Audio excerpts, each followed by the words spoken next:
reaching our destiny in life. Hello friends, this is Shundel and today's share is about reaching our destiny in life. Many times we just say it's my destiny, therefore I am struggling this and that. This is my destiny. I must just have to face it.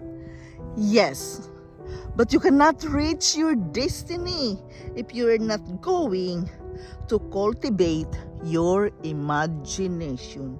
Cultivate your imagination. A healthy imagination keep us connected to a healthy and open to new possibilities.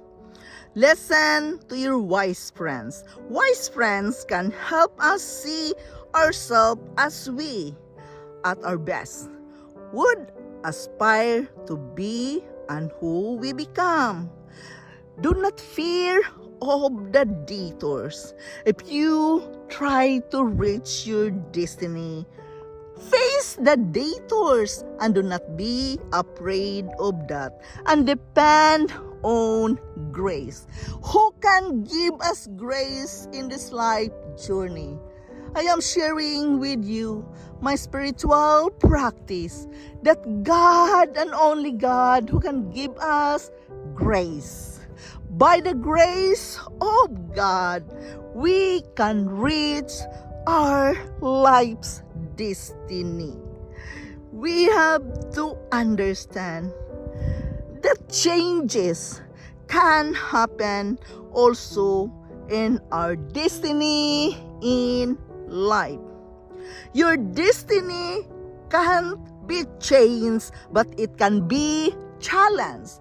Yes, our destiny can be challenged, so we must try to challenge that. Sheds light on this topic and offers an interesting perspective. Our destiny may be set in store. We have the power to question it and challenge it, so be prepared. We must know how to unlock our destiny by being productive in our present situation. Remember, the power of now is very important to understand. So be productive in your present situation now, whatsoever your situation right now. Resisting the shortcut mentality that leads to compromise. Avoid that resisting and shortcut mentality, and don't allow disappointment and discouraging to cause you to guilt. Take away the guilt and think positive in your situation whatsoever you are facing right now, and always respond in the spirit and not in the flesh. Many times we are listening of our flesh. Our life is this, our life is that. We are blaming because of what we are feeling in our flesh. Let the Holy Spirit lead you. Always respond in the Spirit and understand that destiny demands focus. You have to focus on your own destiny. Stop the jealousy. Stop looking others what they are doing. You must learn to run your own race.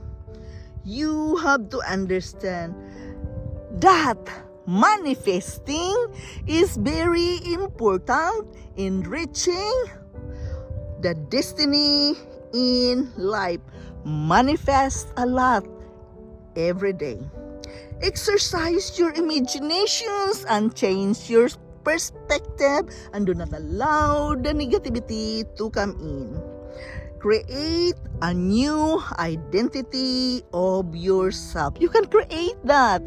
Find out what is your weak side as a person and your strong side of a person. Write it down and create a new identity. Adopt an attitude of gratitude and contentment. Contentment is always very important. Summarize your day at the end of the day and feel content. Ask for divine guidance. Here we are. The prayer and meditation is very important in our day-to-day life. It becomes easier for us to manifest things when we ask for divine guidance. Do a worry less. When you can do your worry less, write it down, take it to the Lord in prayer. Ask Him to help you and guide you. What you are worrying will turn around for the better. And follow your intuition. Your instinct is very important. Your guts, who cares what you call it? Just follow it. Respect your feelings and quit your mind with meditation is a must together with the manifestation in reaching the destiny in our life. This is Shundel. Thank you for listening. Thank you for dropping here in my channel. I am very grateful to each and every one of you. I love you all and bye-bye.